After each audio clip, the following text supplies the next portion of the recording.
Hi అండి. ముంగిట్లో మొక్కులు. ఈరోజు ఇంకో కథ చెప్పుకుందాం. సంతృప్తిని మించిన సంపద లేదు అనే దాని గురించి. ఒక ఊర్లో సోమనాథ్ అనే ధనవంతుడు ఉండేవాడు. అతడికి బంగారం అన్నా కూతురన్నా చాలా ఇష్టం. అతడికి ఇంకా ఎక్కువ బంగారం సంపాదించి గొప్ప ధనవంతుడిగా పేరు పొందాలని ఆశగా ఉండేది. ఒకరోజు రాత్రి సోమనాథం నిద్రపోతుండగా కలలో ఒక దేవత ప్రత్యక్షమై నీకు ఏం కావాలో కోరుకోమని అడిగింది.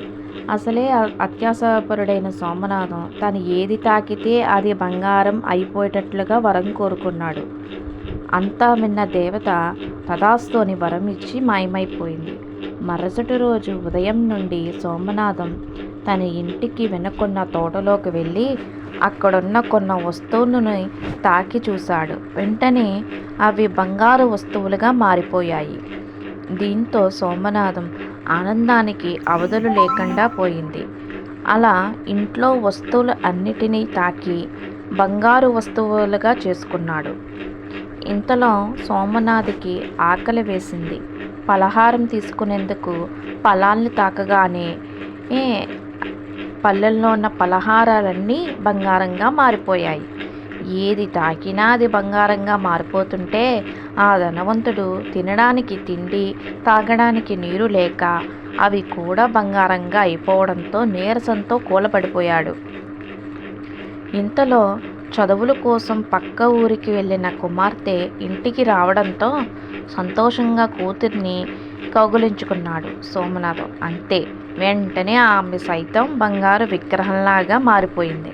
అయ్యో, తన ప్రాణానికి ప్రాణమైన కూతురు కూడా బంగారంలా మారిపోయిందే, ఇప్పుడు నేను ఏం చెయ్యాలంటూ ఆలోచిస్తూ ఉన్నాడు సోమనాథం. వెంటనే తనకు వరమిచ్చిన దేవతను వేడుకుంటూ తాను చేసిన తప్పేంటో తెలిసింది, తనను మన్నించమని కోరాడు. వెంటనే ఆ దేవత ప్రత్యక్షమై కావడంతో సోమనాథం తనకిచ్చిన వరాన్ని వెనక్కి తీసుకోమని ప్రార్థించాడు. ఇప్పటికైనా అత్యాస మానుకోమని చెప్పిన ఆ దేవత సోమనాథుని మన్నించి ఓ చిన్న కూజా నిండా మంచినీటిని ఇచ్చింది.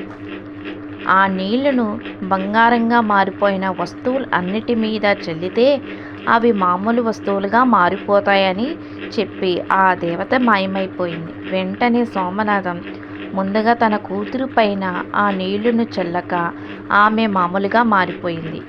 చల్లగా వెంటనే బంగారంగా మారిపోయిన వస్తువులు అన్నిటి మీద ఆ నీటిని చల్లి మళ్ళీ మామూలుగా మార్చుకున్నాడు సోమనాథం.